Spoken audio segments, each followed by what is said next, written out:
Heavenly Father, thank you for this day. Thank you, O God, Father of our Lord Jesus. Thank you for another day of life, for health, for strength, for food, for all the provisions, and for all the people who love us, who care for us, who serve us directly or indirectly. We celebrate your goodness and generosity, O God. May you enable us to enter into your most holy place. Enable us, O God, to hear you, to touch you. So cleanse us, forgive us from all our sins. Patawarin niyo po kami, Panginoon, sa lahat namin mga pagkukulang. Punuan niyo ng inyong kabanalan, kabaitan, pagpapatawad ang lahat ng kulang sa amin. At dahil dyan, maging katanggap-tanggap kami sa inyo. Narito kami upang kayo'y dalhan ng aming mga papuri, mga handog, at hingan kayo, Panginoon, ng pagpapala, kaliwanagan, karunungan, kalayaan, kaginhawahan sa buhay. Pagalingin mo nawa ang mga sakit naming physical, emosyonal, spiritual.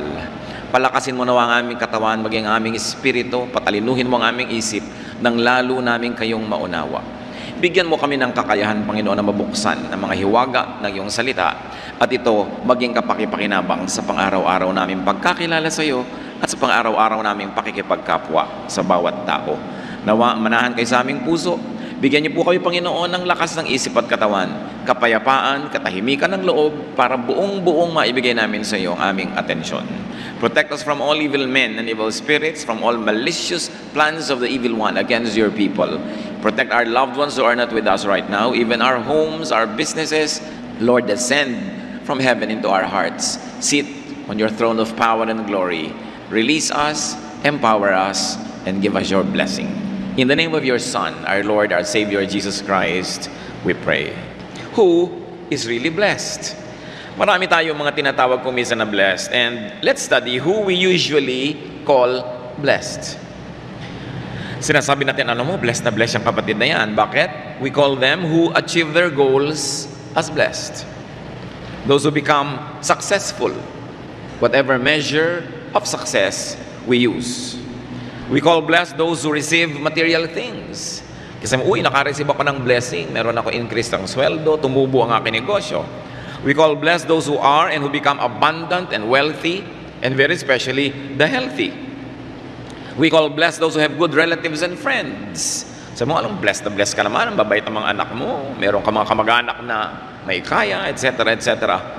And we call blessed those who enjoy good fortune and a good life. No doubt, these are blessings by human standards and up to a point, by godly standards too. Blessing talaga yan. Pero ano ba talaga ang sabi niyang Panginoong Jesus? Who is really blessed according to the Lord? Luke 11:27 to 28, habang ang Panginoon ay naglalakad at siya ay nagtuturo at napakaraming tao na naghuhumiyaw at tumatawag ng kanyang atensyon, sumusunod sa kanya. Verse 27, as Jesus was saying these things, a woman in the crowd called out, "Blessed is the mother who gave you birth and nursed you."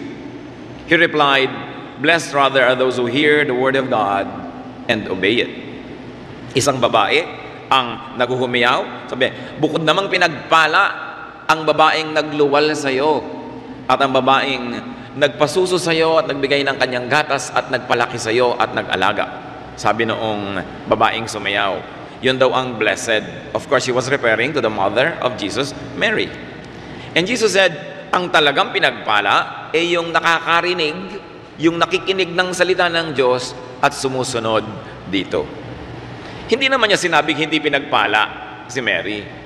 Pero para doon sa babae, yung pagiging mother or pagiging biologically related to Jesus, pagiging kamag-anak niya in human terms, ay blessedness. Sabi ni Jesus, oo, blessedness yan, pero alam mo, ang tunay na blessedness, hindi lang yung biological relations, hindi lang yung filial relations, hindi yung human relations, earthly relations.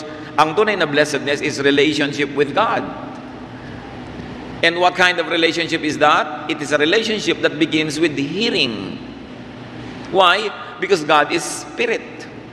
Ano bang nadidinig natin? Di ba sound waves, invisible, intangible, pero tinatablang ka ng naririnig mo.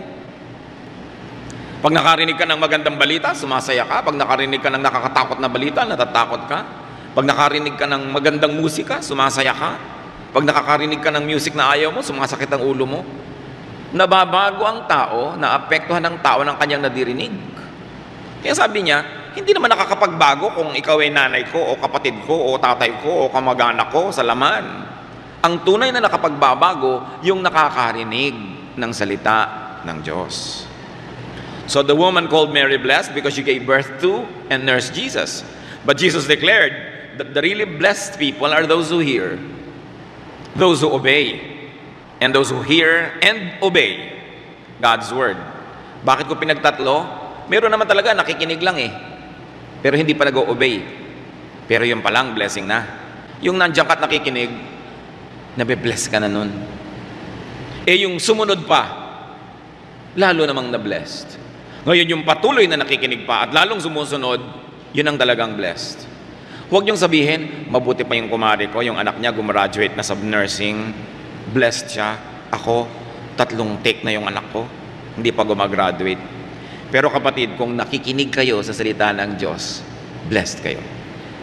Lalong-lalo kung nakikinig kayo, sumusunod sa salita ng Diyos. Huwag natin laging tinatawag lang yung blessed sa worldly standard. Kung ganon, napakadaling ma-bless. Napakasarap mabuhay kasi ang blessing laging available. Handa ka lang makinig kahit kabingi. Kasi yun namang hearing, hindi literal. Yung nauunawa ng isip mo, nagagagap ng isip mo, yung mga bagay na espiritual. Nakikita ng mata mo, bagamat hindi mo nadinig ng tenga, ibig sabihin din nadinig mo. O kaya lalo naman kung bulag ka, hindi mo nakita ng mata, pero nadinig ng tenga mo, narinig mo, nakita mo pa rin yun. It's a figure of speech. Meaning that your brain, your mind, your heart is open to God's ideas. To know God and to know God's will. Those who hear God's word are blessed. Blessedness is spiritual connection and relation to God.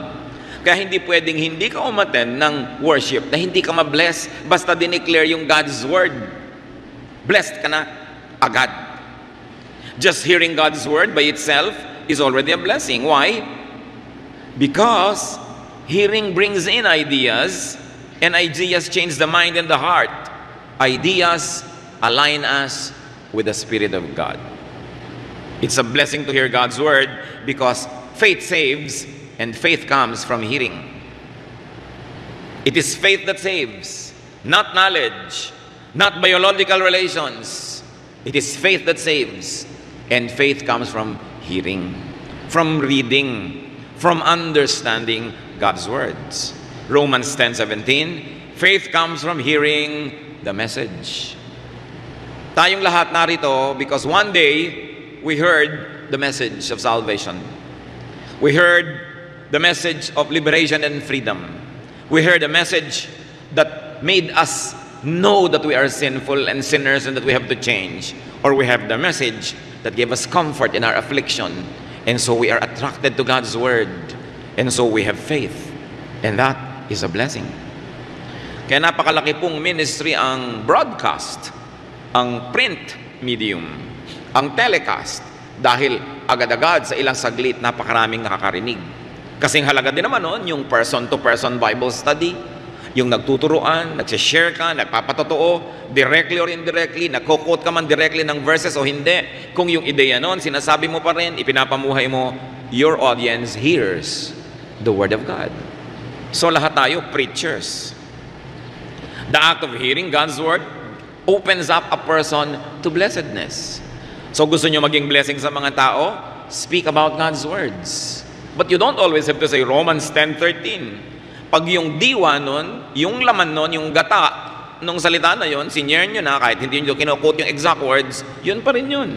Not the letter, but the spirit of God's words. Acts 14:9-10, may isang taong gumaling sa kanyang sakit. He listened to Paul as he was speaking. Paul looked directly at him, saw that he had faith to be healed, and called out, "Stand up on your feet." At that, the man jumped up and began to walk. You see, faith to be healed. Merong faith na masyadong konti, hindi pa siya gagaling, konti lang yung faith, pero merong enough faith to get you healed. At naramdaman yun ni Pablo, napakatindi ng pananalig nito dahil sa kanyang narinig. Sabi, bumangon ka, tumayo-tayo ka dyan. So yung tao, hindi nakapaglakad. May karamdaman ng kanyang mga paa. Pero yung nadinig niya, nagbigay sa kanya ng pananalig na sapat na upang siya'y pagalingin ng Diyos. Yung makinig, napakahalaga niyan. Ano bang pinapakinggan nyo sa kotse? Anong pinapakinggan sa bahay? Anong pinapakinggan? Tuwing meron kang gustong marinig sa mga iPad, anong gusto mong marinig, kailangan yung nakakapagbigay ng pananalig, nakakapagtuwid ng liko, nakakapagpaliwanag sa madilim, nakakapagpalakas sa mahina, nakakapagpalaya sa mga bilanggo, at nakakakontrol sa mga sobrang nagwawala. Yan ang dapat na pagdidinig natin, sapagkat yan ay blessing. Now, who is blessed? Not only those who hear, but those who obey God's word. Okay, blessing madinig. Dagdagan mo, sundin mo ang yung narinig. Sasabihin nyo, bakit blessing kung marinig at hindi sinunod? Baka naman hindi palang sinunod ngayon. Pero nakatanim na yung salita niyang Diyos sa kanya, maiintindihan din niya yan bukas sa makalawa, next month, nakatanim eh. Kaya tayo, ting nagtatanim ng salita ng Diyos, successful. Huwag niyo sasabihin, ay hindi successful yung aming evangelism eh, 3 lang ang tumanggap kay Lord. Ay hindi successful ang pagsishare ko sa mga kamag-anak ko, lagi na lang akong nililibak-libak at pinagtatawanan. Basta sinyer mo ang salita ng Diyos, you're successful. Because the word of God will not return empty. It will always accomplish the purpose for which it is sent. So tanim ka lang ng tanim.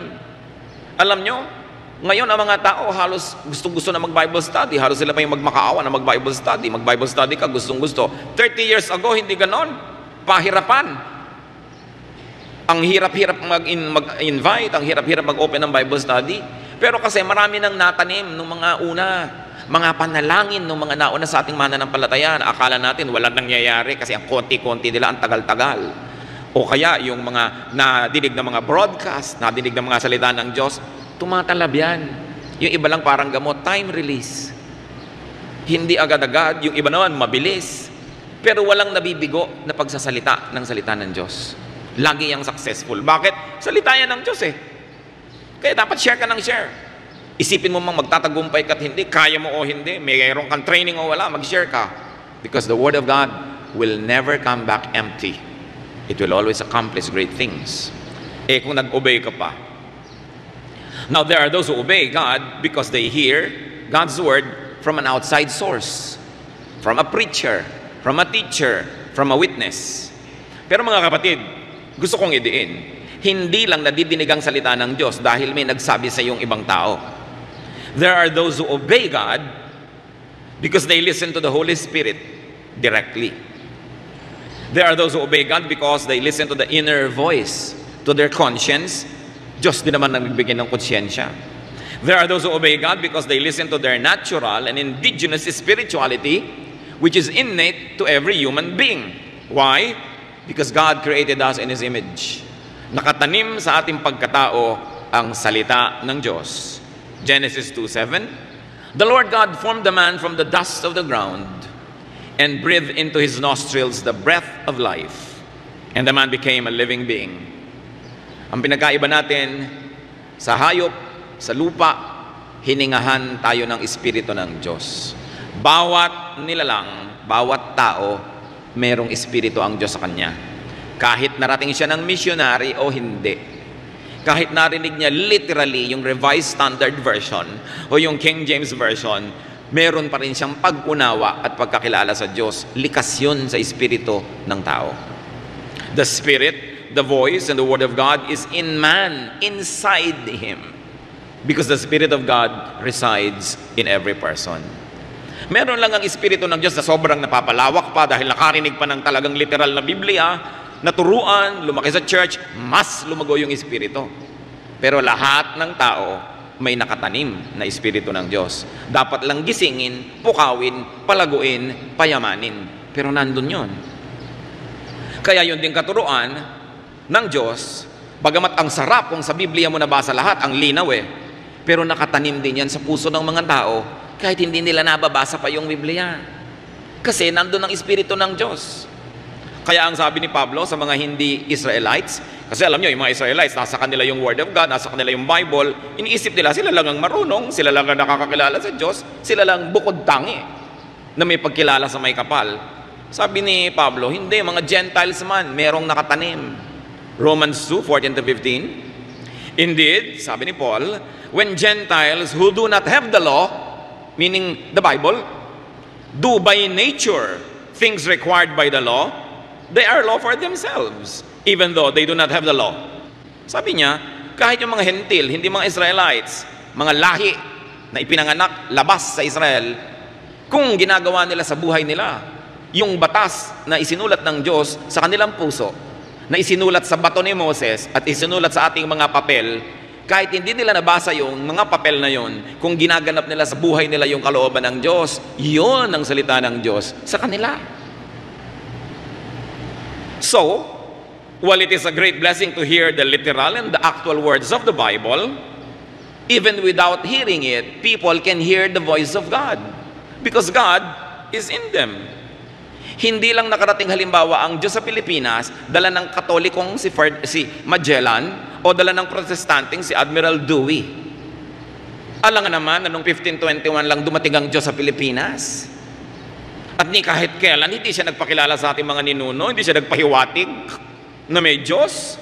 Kaya nga ang mga sinaunang Pilipino niniwala sa may kapal, sa puwang may kapal, sa Panginoong Diyos, sa lumikha, sa manlilikha. Bawat lahi, merong ganun. Kung katulad sa Israel, merong masama at mabuti silang mga kinikilalang mga espiritu, ganun din sa ating mga ninuno. Meron silang kinikilalang mabubuti at masasamang espiritu. Kaya isang malaking pagkukulang sa kabaitan ng Diyos na isipin na dumating lang dito ang Diyos nakasakay sa galeon kasama ni Magellan. At mula nun, bago yun hindi niya tayo malang naisipang puntahan dito. Ang Espiritu ng Diyos nakatanim sa puso ng bawat tao. Pero, mahalaga ang missions. Mahalaga na dalhin mo yung literal na salita para talaga ang linaw-linaw. Pero halimbawa, tayo mga Pilipino, nagbabasa ka man ng Biblia o hindi, magalang tayo sa ating mga magulang, mapagmahal tayo sa ating mga elders. Diba? Sa atin man, mga Pilipino, masama magsinungaling, masamang pumatay, talagang masama na mangalunya. Nakasulat yan sa puso ng tao. Kung minsan nga, yung pang may hawak ng Biblia araw-araw, yung pa ang mas lumalabag doon sa nakasulat doon kaysa yung hindi nagbabasa, nasanggano at nakakalat sa kalye.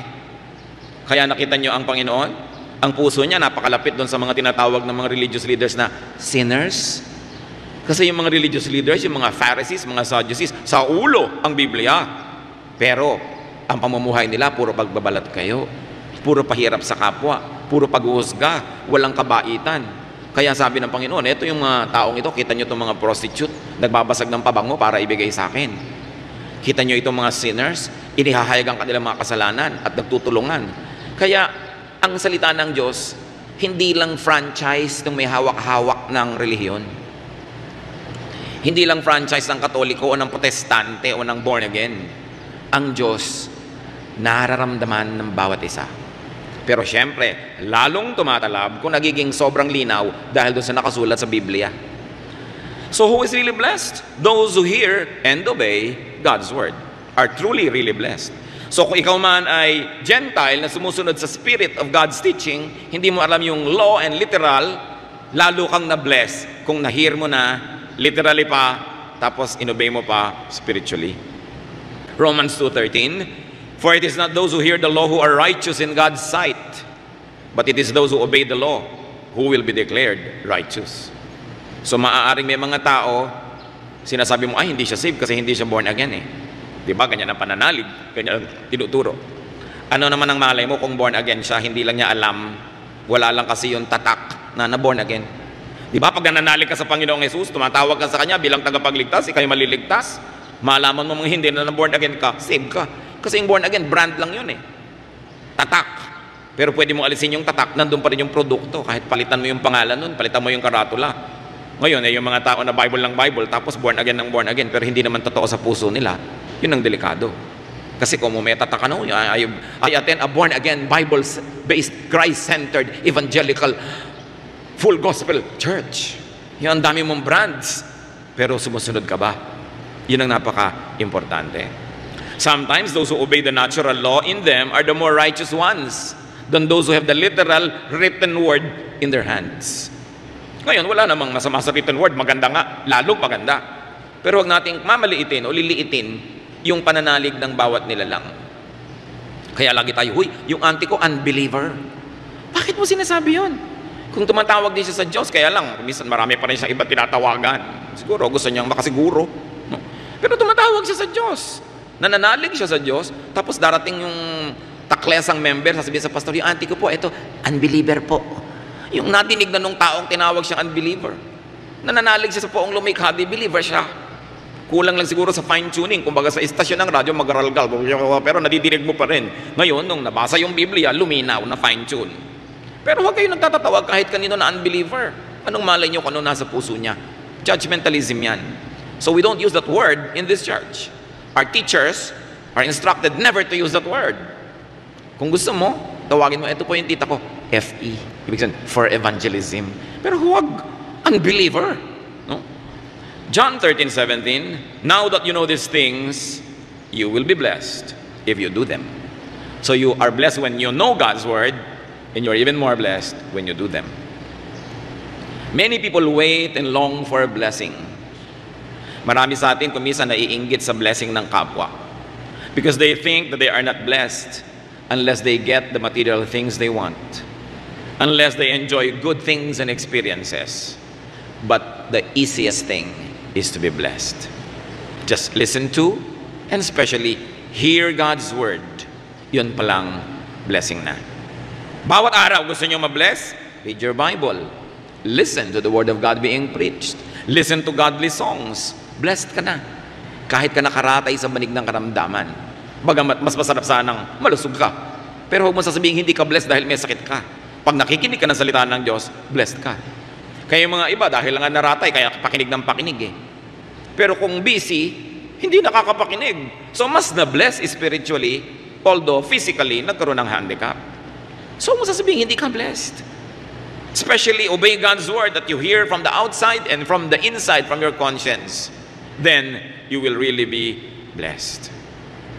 Therefore, brothers and sisters, decide and know, be blessed. It is very crucial. Whenever, wherever, you can be blessed by hearing the voice of God. Makipagniig ka sa Diyos. Pakinggan mo ang Espiritu ng Diyos kasi lagi kanyang kinakausap.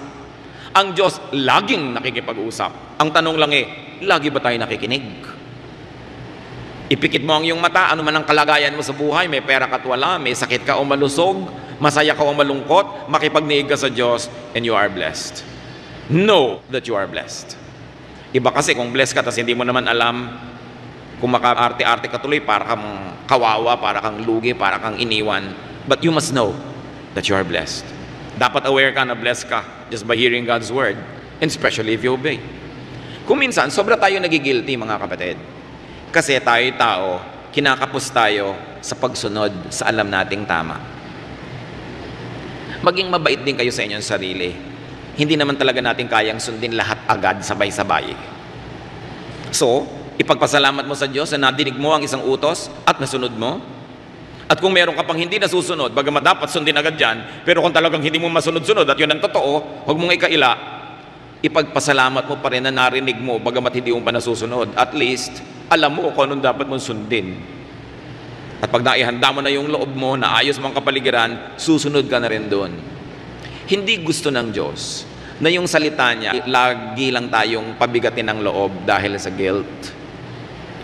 Kaya nga namatay si Jesus para hugasan yung guilt, para gumaan ang loob natin, para mapatawad natin ang mga sarili natin.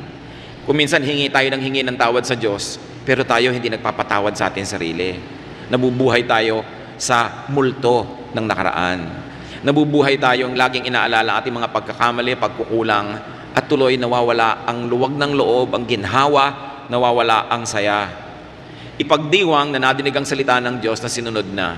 Yung hindi pa sinusunod, ipagluksa na hindi mo pa sinusunod, pero ipagdiwang din, at least narinig mo na, kaysa hindi mo narinig. At pagsikapan sa tulong ng Diyos, tayo na yung masunod na lagi. God remembers that we are dust. Nakasulat yan. He remembers that we are dust. Mataas man ang kanyang hinahanap sa atin, pag tayo kinakapos, naaalala ng Diyos, lupa nga palang kalahati nito, kalahati yung espiritu ko, kaya nauunawa tayo. Mga kapatid, hindi konsintihin ng sarili, pero unawain din na hindi naman tayo perfect. Na hindi ko mo nadinig mo na, kayang-kaya mo nang sundin. Kaya yung mga iba, sasabihin sa'yo, Bible ka ng Bible, tapos may hindi ka pa sinusunod. Siyempre, God is not yet finished working in us. So, let's also be generous to others. Huwag mo rin sabihin, bakit yung Bible study teacher namin? Nakikita ko kuminsan sa mga naninigarilyo. Hindi pa niya siguro natatanggal. Tatanggalin din niya yun dahil alam niyang masama sa katawan yun eh. Nakatanim na yung salita ng Diyos. Bigyan mo lang siya ng time. Huwag ka masyadong magmadali. Kasi ikaw din naman, hindi ka ganun minamadali ng Diyos eh. Pinagpapasensyahan pa rin yung mga kulang mo. So huwag kang naghahanap ng perfection kung walang nagba-Bible study yung tao.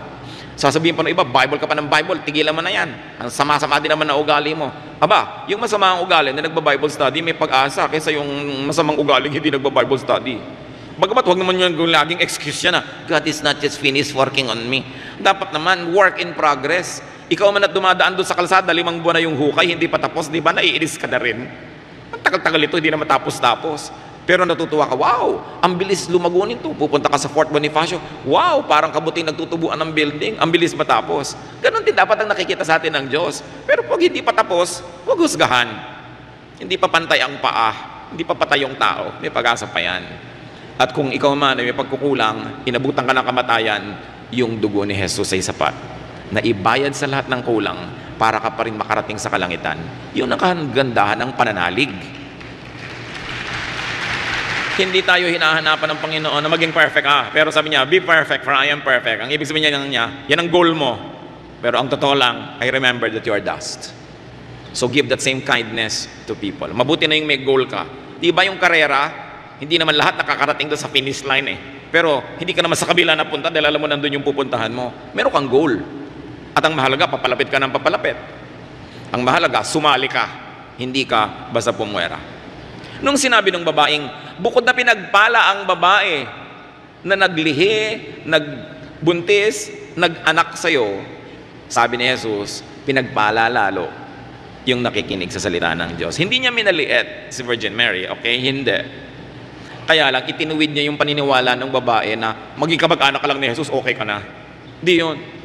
Sabi, ang mahalaga na pagiging kamag-anak ng Diyos, yung nananalig. Nangyari pa yan, naulit. Sa Matthew 12:46 to 50. While Jesus was still talking to the crowd, his mother and brothers stood outside, wanting to speak to him. Someone told him, your mother and brothers are standing outside, wanting to speak to you. In other words, busy-busy ang Panginoon, nasa loob, punong-puno ng tao, hindi makapasok yung nanay at mga kapatid. Sabi mo, nandito nanay niya at mga kapatid. Either para papasukin sila, hawiin yung tao, o ilabas si Jesus. Verse 48, he replied to him, who is my mother? And who are my brothers? Pointing to his disciples, he said, here are my mother and my brothers. For whoever does the will of my Father in heaven, kita nyo, in-emphasize niya, who is my mother here? Whoever does the will of my Father in heaven is my brother and sister and mother. Mga kapatid, kung nananalig kayo sa salita ng Diyos, sumusunod kayo sa ating Ama sa Langit, kayo ay nanay, tatay, kapatid ni Jesus. Yun ang napakasarap doon. Hindi niya minaliit yung role ni Virgin Mary. Pero ang sinabi niya, kayo man pwede kong maging kamag-anak. Ganong kalapit at higit pa. Basta pakinggan niyo ang salita ng Diyos sa langit at sumunod kayo, kayo man higit pa sa maging mother o brother o sister. Kasi kayo tunay na mga kamag-anak ko, kayo na mga anak ng Diyos. Napakahalagang isipin yon. Akala naman ng iba minaliit si Virgin Mary. No, we must always call her blessed. She is blessed. We must always respect her. But remember that worship belongs only to God. That's why Jesus corrected the statement of the woman. Sabi niya, yes, mahalaga ang nanay ko dito sa lupa. Mahalaga ang aking mga kamag-anak. Pero huwag yan ang pag-isipan nyo. Ang isipin nyo, maging kamag-anak ko rin kayo. Maging anak kayo ng Diyos. Makinig kayo sa salita ng Diyos. At kayo man, blessed. Hindi lang itong mga kamag-anak ko dito sa laman. So, if you hear the word of God, if you believe in Jesus, if you obey God's word, thank God because you are blessed. No matter what your station in life, rich or poor, healthy or sick, young or old, male or female, no matter, if you believe in God, you are blessed. Huwag niyong kakalimutan kahit isang sandali. Kuminsan nade-depress tayo, nalulungkot tayo, natatakot tayo, nalilimutan natin kasi yung katotohanan na yun eh. Dahil ang naaalala nating blessing, pera, kotse, bahay, promotion, kalusugan, alam natin na kahit sa mananampalataya, hindi ibinibigay lagi yan. So hindi yan ang pamantayan at sukatan ng pagiging pinagpapala ng Diyos. 2 Corinthians 9:15, thanks be to God for His indescribable gift. And because we are blessed, be an agent of blessing. What should the people of God do when they are blessed because of the Word of God? They should declare, share, and teach God's Word. Lagi nagtuturo, bagamat hindi know-it-all. The people of God should be knowledgeable but not know-it-all. At marunong din tayo mag-timing kung kailan magsasalita. Isaiah 52 verse 7, how beautiful on the mountains are the feet of those who bring good news, who proclaim peace, who bring good tidings, who proclaim salvation. Sabi, napakainam masdan ng paa ng mga taong may dalang mabuting balita, salita ng Diyos. Pag makikipag-usap tayo sa tao, yan ang gawin natin at sikapin. Ma-share ang salita ng Diyos. Huwag kung ano-anong walang kwenta mga chismis. Huwag mga bagay na nakakatakot, nakakaligalig, nakakagulo. Kundi mga bagay na nakakapagpalakas ng loob, nakakapagpatibay ng pananalig, mga bagay na nagbibigay ng pag-asa. Kung minsan makakatanggap kayo ng mga text sa mga nakakatakot, yung mga kung ano-ano, hindi nyo na na-verify, ipapass nyo. Dahil nakalagay, please pass, nagkakalat ka ng takot, nagkakalat ka kung minsan ng galit, nagkakalat ka ng pagkasira ng loob. Lalo ngayon sa technology, napakadaling magkalat ng balita, gamitin natin sa pagkakalat ng maganda at mabuting balita. Ngayon, kung kayo naman, naghihingi ng prayer sa mga tao, please pray for this, please pray for me, please pray for me. Matuto naman kayo magtanong doon sa lagi nyo hinihinga ng prayer, ikaw ba may prayer request? Hindi yung ikaw na lang ang papray ng papray. One-way relationship, may ganun eh. Tuwing dadating yung text, may prayer request. Pero hindi ka malang matanong, what about you? What can I pray for you? Ang akala na lang nila, utusan nila lahat ng kapatiran para ipagdasal sila. Pero hindi naman sila nagpe-pray din mismo para sa iba. One way yun. Hindi yun ang ganung pag-ibig ang hinahanap ng Diyos. Sabi niya, love one another. Mag-ibigan kayo. Hindi lang ikaw ang iniibig. Ikaw din ay iibig. And always preach God's Word. 2 Timothy 4:2, preach the Word. Be prepared in season and out of season. Correct, rebuke, and encourage with great patience and careful instruction. Bagamat lahat tayo pwede magturo ng mga patotoo, kwento, pero iba naman siyempre yung talagang nagtuturo kayo ng Bible study. Yung talagang nag-aaral kayo, nakapaligid kayo, may topic, may lesson. Iba yun kasi nakafocus, handa ka, at napakainam. Kung kayo, mga kapatid, merong gift of teaching, dapat kayong pakinabangan ng Diyos. Dapat kayong magturo, mag-Bible study. Mananagot tayo sa mga talent ng Diyos na binigay sa atin na hindi niya pinapakinabangan.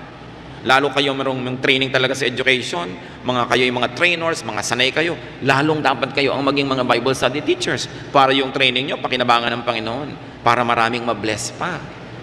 Alam niyo naman kasi, hindi lang naman magturo ang mahalaga, kailangan marunong ka rin paano magturo. Kung minsan naman, the people reject not the Word of God, but the teacher. So, kailangan meron ka ring training at mahusay ka. Ngayon, kahit hindi kayo teacher, wala kayong BSEE o BSE, hindi kayo trainer, pero ito yung nagkukwento kayo, kahit saan na lang bumabangka kayo, yung mga kamag-anak nyo, kaibigan nyo, nakikinig, ibig sabihin, teacher kayo. Because you can command attention, then submit yourself to the church and be in the Lord's army of teachers. Ang daming dapat turuan, ang daming taong pinanghihinaan ng loob, walang pag-asa, hindi nakakatiyak, ligtas ba ang kaluluwa nila o hindi. Kaya dapat yung galing natin, pakinabangan niya ng Diyos. Acts 8:4, those who had been scattered, preached the word wherever they went. Alam niyo yung mga mananampalataya, sila ay pinersecute Pinalayas sa kanilang mga sarili, mga bahay, mga villages, nakalat sila kung saan-saan. Kaya ang Kristyanidad kumalat. Kasi saan man nakarating, ang anak ng Diyos nagtuturo. Ganyan dumadami ang day by day churches, mga kapatid. Ang ating mga kapatiran, mapunta man sa ibang bansa, nagtuturo agad, nagba-Bible study, lumalago, nagiging church. Hindi ka kailangang ipadala na missionary doon, gastahan, etc., etc. Tayo mismo, kahit saan tayo magpunta, sa trabaho, sa workplace, magturo ka, mag-Bible study ka, missionary ka. Sa bahay mo, mayroong nagwo-worship, 8-10 people, that is a house church. And those were the churches of the first generation Christians. House churches. Yung ating sambahay, pagsamba sa bahay. Kaya sumali kayo sa mga nag-e-exist natin na sambahay groups. O kaya yung bahay nyo, buksan nyo. May maluwag kayong garahe, sala, whatever. Magtipon-tipon, magturo. Habang ang panahon ay pasama ng pasama, dapat namang lalong magliwanag ang Espiritu ng Diyos sa atin. So we obey God, but better yet, live, exhibit, and demonstrate God's word through obedience and love. The best preaching is love. When we love, we preach, because God is love. John 14:21, whoever has my commands and obeys them, he is the one who loves me. He who loves me will be loved by my Father, and I too will love him, and listen, show myself to him. Mahiwaga ang salita. Sabi ni Jesus, sino man ang sumusunod sa ipinag-uutos ko, yun ang talaga nagmamahal sa akin.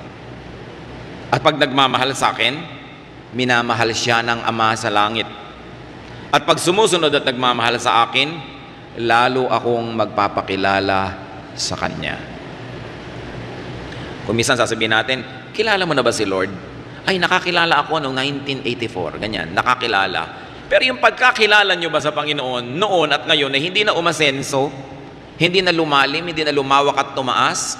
Kasi ang pangako ng Panginoon sa tunay na nakikinig sa Kanyang salita at sumusunod, lalo pa siyang magpapakilala ng magpapakilala ng magpapakilala. Hindi mo kayang ubusin ang pwede mong makilala tungkol kay Jesus. Kaya kung yung alam mo lang noon, 10 years ago, hindi man lang nadadagdagan, aba, hindi nagpapakilala sa'yo. Parang yung, minsan ang tagal-tagal mo nang kakilala, pero hindi mo pa alam kung saan siya nakatira. Ang tagal-tagal mo ng office mate, hindi mo alam ang birthday, hindi mo alam, hiwalay ba sa asawa ito o ito ba'y may asawa. Ang tagal-tagal mo nang kilala kasi hindi naman talaga nagpapakilala ng lubos. So, ganun din si Jesus. Hindi lahat ng pagkakakilala sa Kanya ay pantay-pantay. Higit pa siyang nagpapakilala kung handa kang makilala siya. At ang paghahanda na yon ay pakikinig. Hindi lang doon sa nakasulat na salita niya, pakikinig sa Espiritu na nagsasabi sa iyo kung paano mo uunawain yung nakasulat na salita. Sabi sa Romans, we don't know how to pray as we ought, but the Spirit intercedes for us with sighs too deep for human words. And we don't know what to ask God and how to listen to God, but the Spirit enables us. And of course, that enablement becomes an empowerment to those who obey. Jesus' revelation of Himself develops and escalates as we obey. Gusto niyong mas makilala pa si Jesus? Dagdagan ang pagsunod. Kasi nasa pagsunod sa Kanya ang makapagbibigay ng daan para lalo siya magpakilala sa atin. Obedience leads to more knowledge of Jesus. More knowledge of Jesus leads to more obedience. And more obedience leads to more knowledge. It's cyclical. Pataas ng pataas, ikot ng ikot, at hindi mo kayang ubusin. Pero ano pa man ang mangyari, mga kapatid, there is one thing we must remember. You hear God's word, you obey God's word, no matter what your situation in life, you are blessed. Ngayon, pasalamat. Kung may dagdag pa, may material blessing, may health, may wealth, salamat. Pero icing lang yon, hindi yun ang cake. Ang tunay, nakikinig tayo. Ama namin sa langit, salamat na lang po ang blessing, madaling abutin. Basta handa kaming makinig. At nadadagdagan kung kami naman ay sumusunod. Turuan mo kami, Panginoon, na lalong magbigay ng panahon sa pakikinig sa inyo. Lalong-lalo sa mga panahon na inaagaw ang pansin namin ng mga bagay na makalupa. Maalala namin na sandali lang kami dito. Na ang panghabang panahon ay sa piling nyo. Kaya mas paghandaan namin at bigyan ng halaga kung ano ang mahalaga sa inyo. Turuan mo kay Panginoon na sa kabila ng mga kabiguan, sa kabila ng mga sakit, sa kabila ng mga hirap, huwag kaming matukso, padaya, palinlang sa kaaway para malimutan na blessed kami. At dahil dyan, give us, Lord, the garments of praise. Matuto kaming anuman ang kalagayan, magpasalamat, pumuri sa inyo, dahil blessed kami.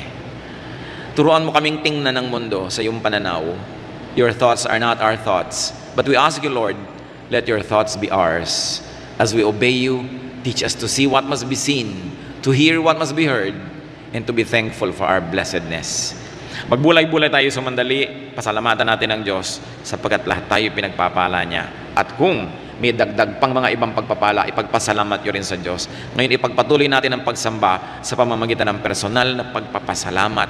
Sabihin nyo sa Panginoon ang mga ipinagpapasalamat nyo, higit sa lahat, na nadidinig natin ang Kanyang salita, tayo na nanalig, tayo inaligtas dahil kay Jesus, At kung may dagdag pa diyang mga material at physical blessings, ilapit sa Kanya. One act of worship is to thank God. So worship now in silence.